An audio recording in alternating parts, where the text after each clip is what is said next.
17. Tem uns que precisam da Bíblia e Deus vai dar, amém? E os que precisam de vergonha, Deus vai dar também. Amém? Eu vou ler e gostaria que toda a igreja repetisse. Assim que, se alguém está em Cristo, nova criatura é. As coisas velhas já passaram, e eis que tudo se fez novo. Vamos lá, igreja, bem forte todo mundo? Assim que se alguém está em Cristo, nova criatura é. As coisas velhas já passaram, eis que tudo se fez novo. Glória a Deus, pode sentar glorificando ao Senhor. Estamos diante de uma palavra poderosa, irmãos. E vamos meditar nela nessa noite. Quem aqui já sentiu a presença do Senhor? Ele está aqui, amém? Para sentirmos, precisamos dar lugar. Chegar aqui, se esvaziar de nós mesmos e deixar Ele tocar, falar, renovar e você ser um verdadeiro adorador, amém? Cadê a imagem lá que todo dia já era para estar ali? Quem trouxe aí sua agenda? Dá um glória a Deus. Todo domingo, irmãos, anote a palavra. Você precisa sair daqui com essas 3 respostas, amém? Posso ficar lá no portão hoje perguntando? Posso perguntar lá para todo mundo? A hora que acabar o culto, eu estar lá e perguntar: e aí, Marielle, o que você aprendeu? O que você achou mais interessante? E como você vai pôr essa palavra em prática? Posso ficar lá hoje? Hoje eu não vou ficar não, mas anota. Amém? Então vamos lá, irmãos. Esse versículo é tremendo, irmãos, porque nós precisamos entender esta palavra para a nossa vida. Assim que se alguém está em Cristo, tem alguém em Cristo aqui? Se alguém está em Cristo, você é uma nova criatura. Olha para o irmão que está do seu lado e diga: você é uma nova criatura. Diga para o direito, da direita, da esquerda, com ousadia, porque ele precisa entender que ele é uma nova criatura. As coisas velhas diga comigo, as coisas velhas já passaram. Eu quero que você grava bem esse versículo. As coisas velhas já passaram. E tudo se fez novo. Amém? Tudo se fez novo. E quero falar um pouco hoje, irmãos, sobre passado. Nós temos que deixar o passado. Porque é clara esta palavra, ela está nos ensinando, nos instruindo que somos uma nova criatura, o velho homem, as velhas coisas já passou. Só que isso já passou e muitos de nós temos vivido essas coisas velhas ainda na nossa vida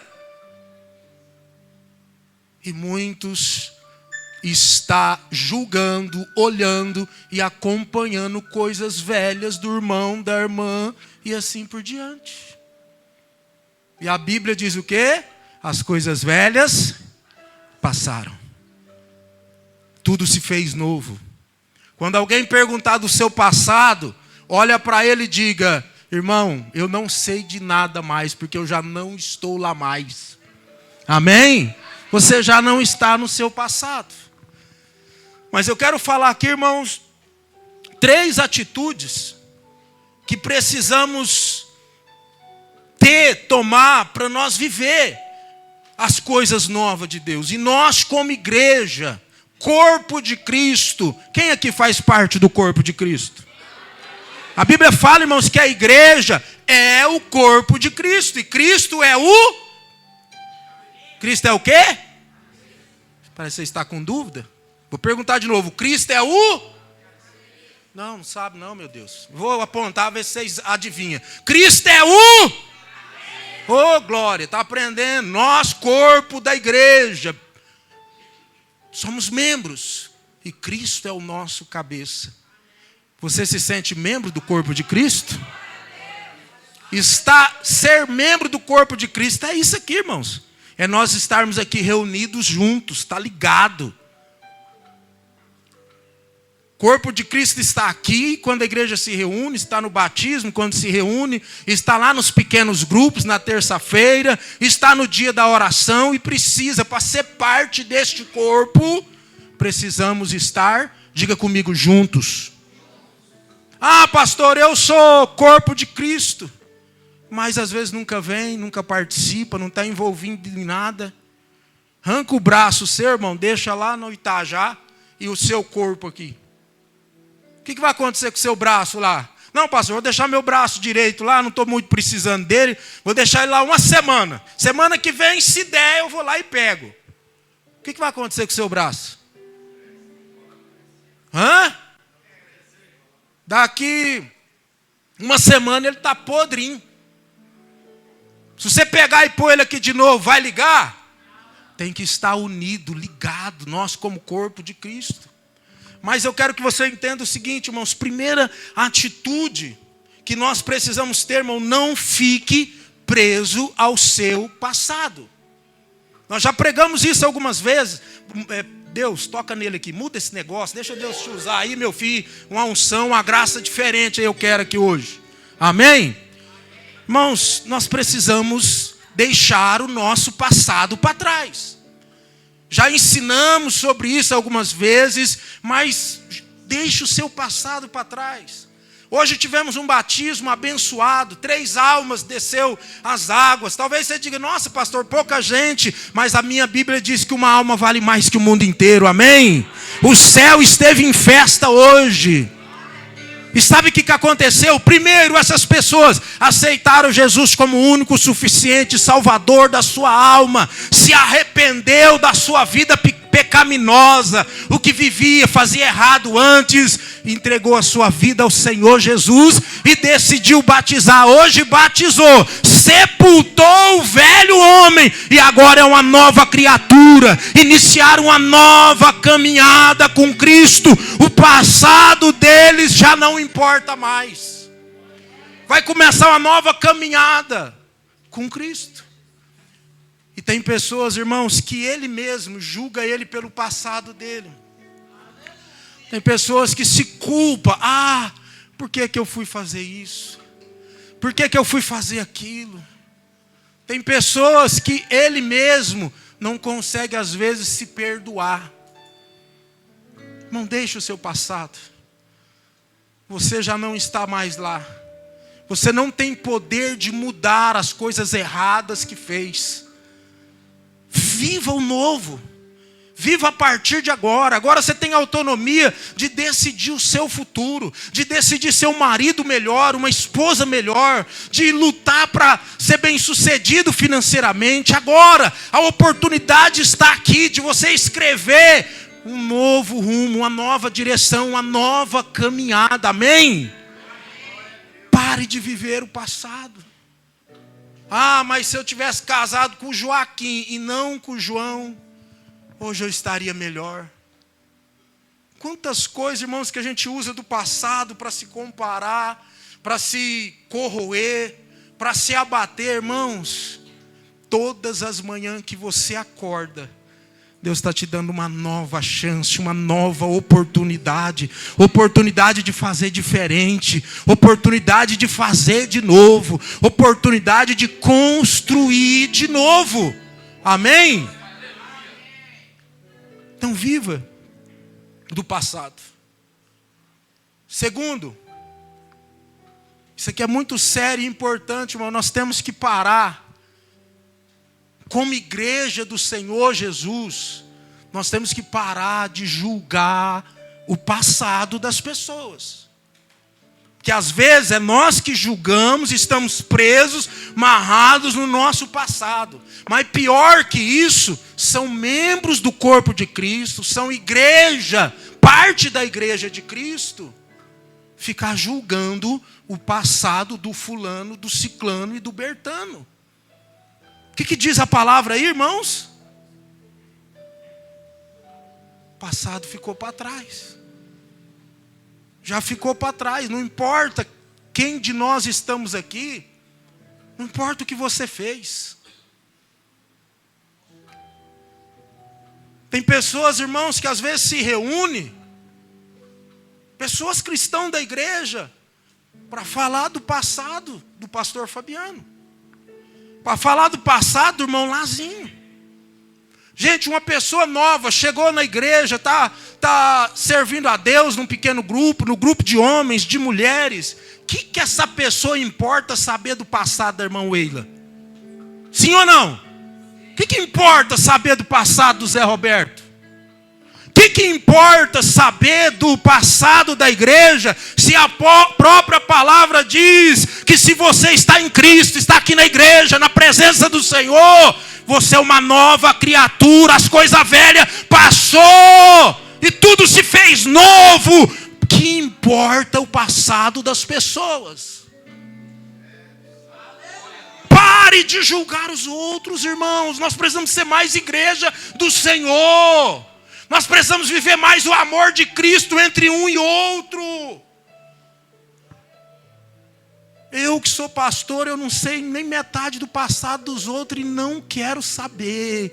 Eu quero saber a irmã Weila que está se tornando na presença do Senhor hoje. Eu quero saber o Rodrigo que está se tornando hoje como servo de Deus. Eu quero saber como cada um de vocês estão servindo a Deus hoje. Porque Deus quer uma igreja remida, lavada. E nós estamos numa caminhada, caminhando para o céu.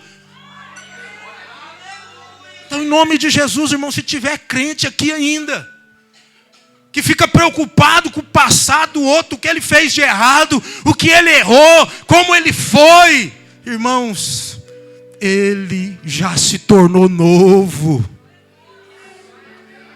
Coloca para mim aí em nome de Jesus, Filipenses 3,13. Filipenses 3,13. E depois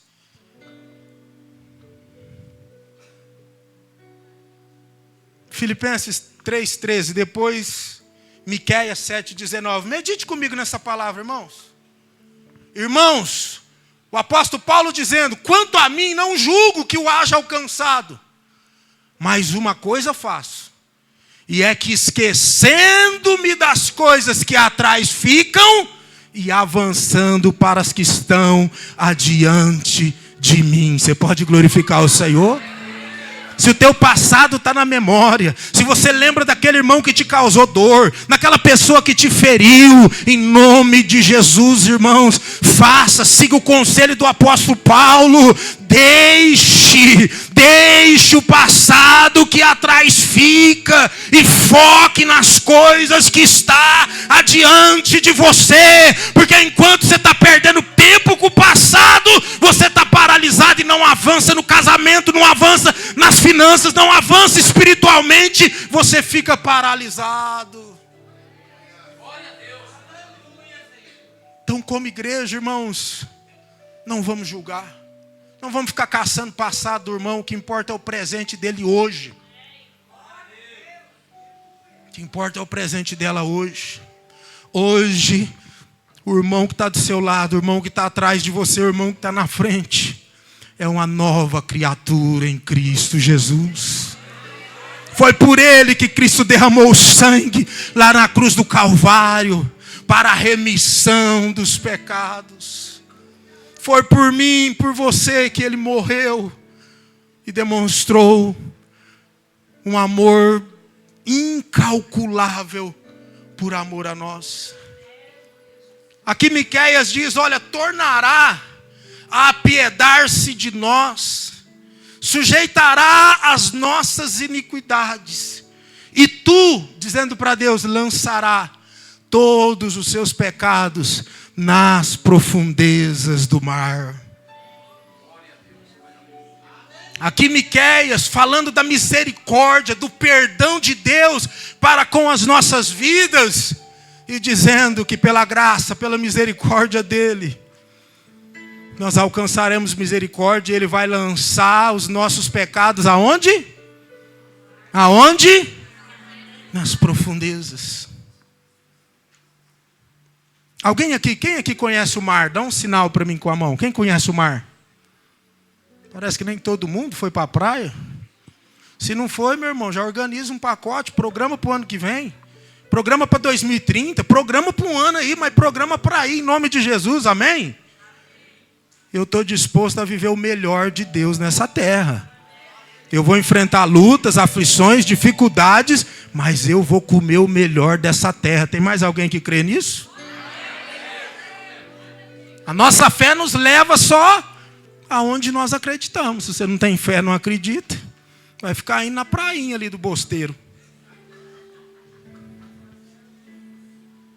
Quando está dizendo, irmãos, para jogar os pecados no mar do esquecimento, você que já foi no mar, se você andar, não precisa andar muito não, uns 800 metros, 1000 metros, e jogar ali, seja o que for, uma caixa de som dessa, joga lá, volta e depois de algumas horas, vai lá e volta para tentar achar. Uma pessoa que morre, quantos dias demora para achar, Dorce? Tem gente que nem acha. É isso que está dizendo. Quando joga lá, acabou. Não se lembra mais. E o nosso Deus é assim, irmão. Deus não é como o homem.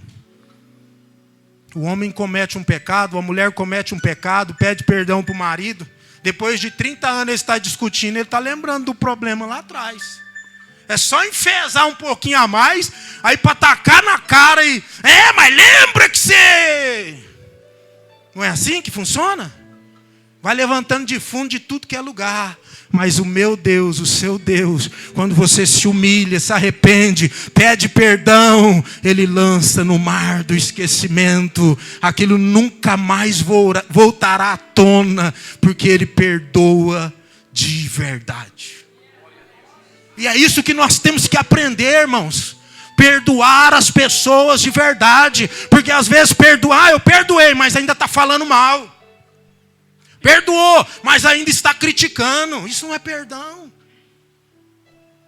Não é perdão. É difícil, mas temos que buscar em Deus o amor incondicional. Eu estava dando uma aula de discipulado e eu disse, irmãos, se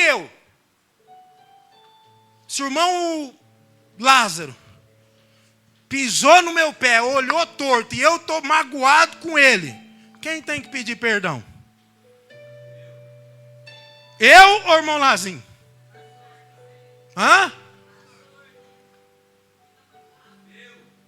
Mas o Lazinho sabe que eu estou magoado? Como que ele vai pedir perdão para mim se ele não sabe?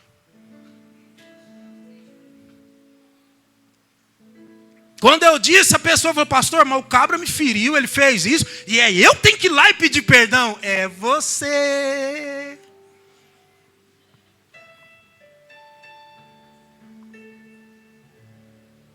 Porque tem muitos que cometem pecado, que magoa, que fere, e sabe que está fazendo. E se você não pedir perdão, Deus conhece o teu coração.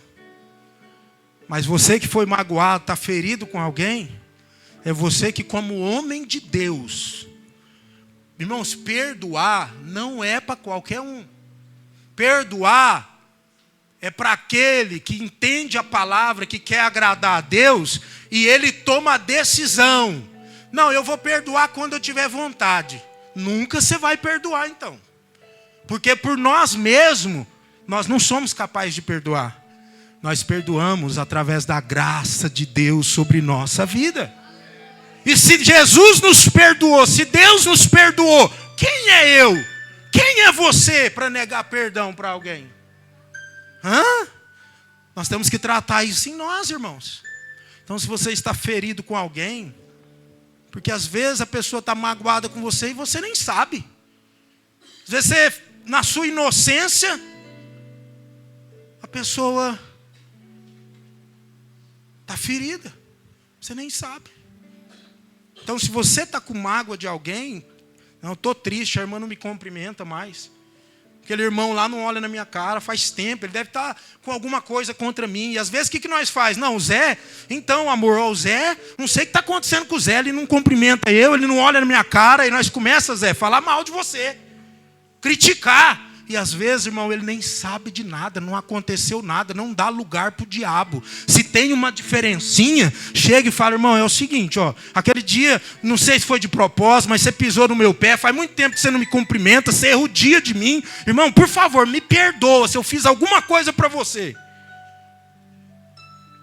Aí às vezes ele vai olhar e fala, não, irmão, eu não estou bom com você mesmo não, porque você fez isso também. Nós já vai entender o que está acontecendo e como cristão maduro, não, então tá, irmão, me perdoa, eu errei mesmo, me perdoa. Aí o outro tem que fazer o quê? Mesma coisa. Não, eu também estou errado nisso. Você errou nisso, mas eu nisso. E resolve, irmão. Pede perdão. Pisa na cabeça do diabo. Porque o que o diabo quer fazer hoje não é tirar você da igreja. O diabo quer que você fique aqui dentro da igreja e corta a volta para não cumprimentar o irmão. O diabo quer que você fique aqui emburrado com a líder, emburrado com o ciclano, com o bertano. Mas nós, como cristãos, temos que pisar na cabeça do diabo e amar e suportar uns aos outros. Tem alguém entendendo? Então não julgue as pessoas pelo seu passado. E para mim encerrar rapidinho aqui, eu quero falar que precisamos, irmãos, como igreja, viver em comunhão. Vai ter as diferenças, vai ter os problemas, mas precisamos viver a comunhão de Cristo. Entenda isso aqui, irmãos, ó. Precisamos ser honestos. Nem sempre é fácil conviver com outras pessoas. Sim ou não? Nem sempre é fácil, irmãos, conviver com outras pessoas. Ninguém é perfeito. Tem alguém perfeito aí? Se coloca de pé que eu quero aprender com você. Ninguém é perfeito. Nem mesmo o cristão mais espiritual. Todos cometem erros. Mesmo assim, somos chamados a viver uma comunhão com nossos irmãos cristãos. Amém? Você está entendendo, irmão, que todos nós somos falhos? Se eu também sou falho e estou ferindo pessoas, eu também tenho que perdoar. Também tenho que reconhecer. Porque o maior problema das pessoas é o que a palavra diz. Tem pessoas que estão vendo um cisco no olho do irmão e não vê a trave que está no seu olho. Tem uma trave no olho dele, mas ele está vendo o cisco no olho do outro e não consegue identificar a trave que está no seu olho. Então, quando nós entendemos que todo mundo, eu inclusive, sou muito falho e errado, e mesmo assim, eu tenho que viver a comunhão com os meus irmãos, aprender a amar, suportar e enfrentar as adversidades. Amém? Quem está entendendo? Olha aqui, o desejo de Jesus para a sua igreja é a união. Repita comigo, a união. O desejo de Cristo para nós é que vivamos em união. É estarmos unidos para o que der e vier. Com todos os nossos defeitos e fraquezas, nós precisamos uns dos outros. Tem alguém aqui que acha que não precisa de ninguém? Nós precisamos uns dos outros. Diga comigo, uns dos outros. Tem como viver sozinho, irmão. Deus não nos criou para viver só. Precisamos uns dos outros. E é isso que Jesus quer. Quem acha que pode ser cristão e seguir Jesus sozinho, está muito enganado. Viver em comunhão é uma ordem de Jesus e uma grande bênção. Somente somos igreja quando estamos juntos. Tem alguém entendendo nessa noite a palavra?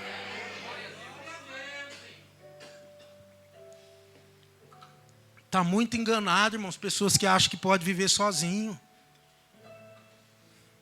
Você não foi feito para viver só. Dependente dos problemas e adversidades, o Senhor nos fez para viver juntos. Estarmos unidos. Um cooperando com o outro. Um apoiando o outro. Por exemplo, na sua família. Na minha casa, por exemplo, eu tenho muitos defeitos. Minha esposa tem defeitos. Minhas 2 filhas têm defeitos.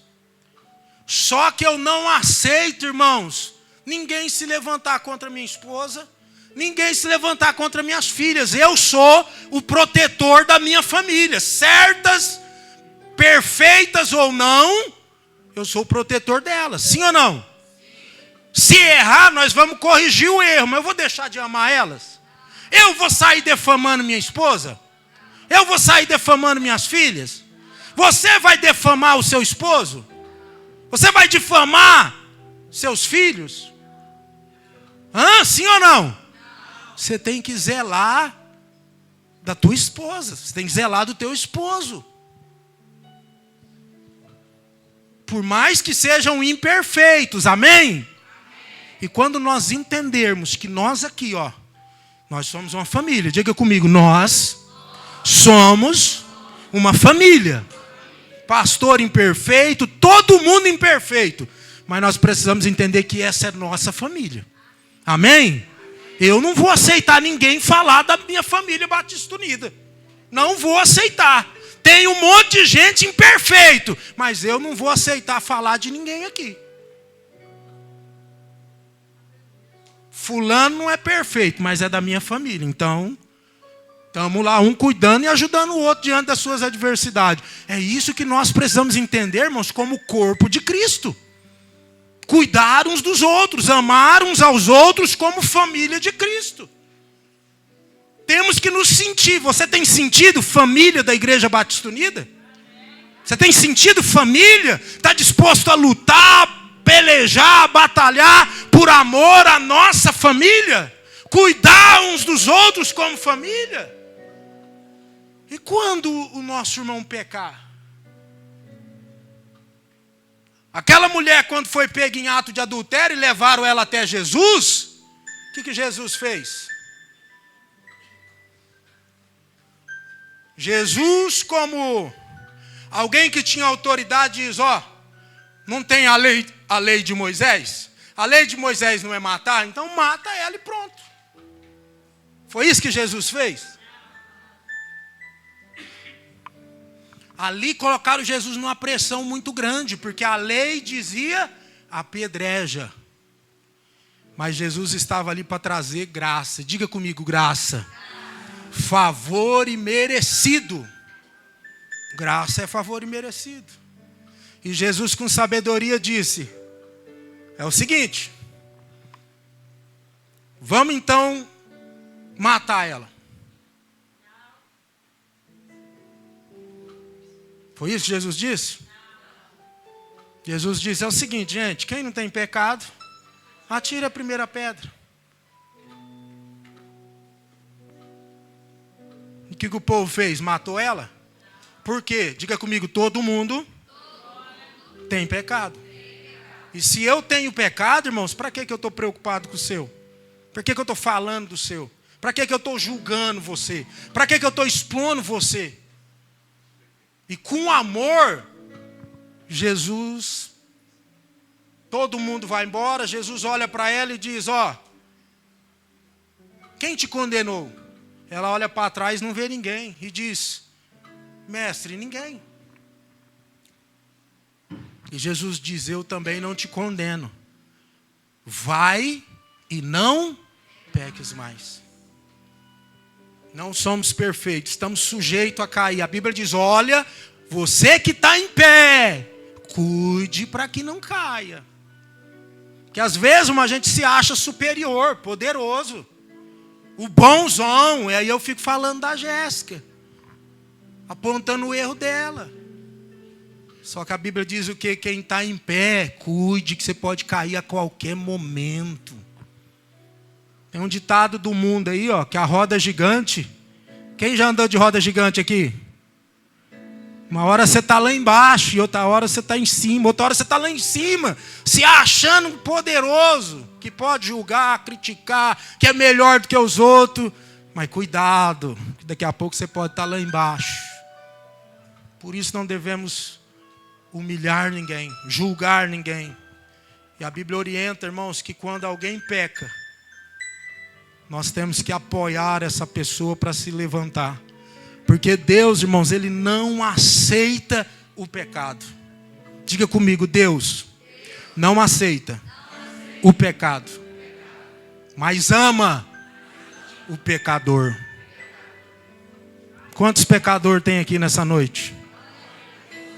Sabe qual é a nossa alegria? Que mesmo falhos, Ele te ama. Ele me ama. E Ele jamais vai desistir de nós. Temos que seguir a receita dessa mulher. Temos que ir e não pecar mais. Não podemos ficar cometendo os mesmos erros. Mas como igreja nós temos que amar uns aos outros. Ajudar uns aos outros. E deixa eu só ler que não vai dar tempo aqui. Benefícios, 5 benefícios da comunhão. Diga comigo, 5 benefícios da comunhão. A comunhão entre nós gera muitos benefícios. Primeiro benefício da comunhão, irmãos, de estarmos em comunhão, é o encorajamento. Diga comigo, encorajamento. Esse é o primeiro benefício de vivermos em comunhão. Porque quando nós estamos juntos, nós conhecemos uns aos outros. Aí eu olho no irmão Lazinho e falo, irmão Lazinho não está muito bem hoje. Você conhece todo mundo aqui, irmãos? Você consegue identificar o irmão, se ele está bem, se ele não está bem? A irmã, se não está bem ou não está bem? Precisamos estar mais atentos, assim como a nossa família. Olha, o meu filho está agindo diferente, tem alguma coisa errada. Será que ele quer me falar alguma coisa? Ou ele não quer me falar alguma coisa? E quando estamos vivendo a comunhão, nós vemos o irmão meio abatido com um problema e nós vamos lá encorajar ele. Ô Zé, você parece que não está muito bem, rapaz. Como é que está a sua família, o trabalho, como é que estão as coisas? E às vezes ele fala, pastor, eu estou bem cansado, desanimado. Tem hora que eu tenho pensado até em desistir. Não, meu irmão, você não vai desistir não. Eu estou aqui, vou entrar num propósito de oração com você. Manda mensagem para mim, se precisar, fala comigo. E aí você começa a orar, encorajar esse irmão que está do seu lado. Então, quando estamos vivendo a comunhão, nós vivemos um encorajamento entre uns e os outros. Tem alguém aqui que já passou um momento desanimado e que alguém estendeu a mão e falou, não, irmão, você vai vencer, isso vai... Tem alguém que já foi encorajado por alguém? Às vezes no trabalho é assim, irmão. Então quando estamos em comunhão, não estamos só. Esse é o benefício da comunhão. Alguém sempre vai nos encorajar. Segundo o benefício da comunhão, irmãos, crescimento. Quando você está no meio da comunhão, você vai crescer. Você vai para frente, as pessoas vão te ajudar a crescer. Você vai construir a tua história, você vai avançar porque está vivendo em comunhão. Um te dando apoio, um te ajudando, um estendendo as mãos, o outro empurrando. É o segundo benefício de viver a comunhão, crescimento. Terceiro motivo, o benefício de viver a comunhão, de estar junto, é a ajuda. Ser cristão, irmãos, não é fácil. Enfrentamos muitos desafios, dificuldades e tentações, mas em Jesus encontramos a ajuda que precisamos para vencer. Em muitas situações, Ele e outros cristãos se levantam para nos ajudar. Amém? Deus tem mandado alguém para te ajudar em momentos difíceis? Tem alguém que tem vivido isso aqui? E isso é benefício de viver em comunhão. O quarto, força. Força. Quando estamos vivendo em comunhão, irmãos, a união, já ouviu dizer que a união faz a força? Sim ou não? Sim. A união faz açúcar também, mas principalmente faz a força. Quando nos unimos para um propósito, irmão, ninguém segura. Teve muitas pessoas que parabenizou a igreja e me mandou mensagem por causa da união que os homens teve aí para fazer aquele concreto. Sem aquela união, nós tínhamos feito aquilo lá até 1h30 da tarde. Sim ou não? Sim ou não? Imagine lá, só eu e você, Lucas. Você ia morrer de trabalhar, porque eu não estou dando conta. E não ia fazer nada. Amém?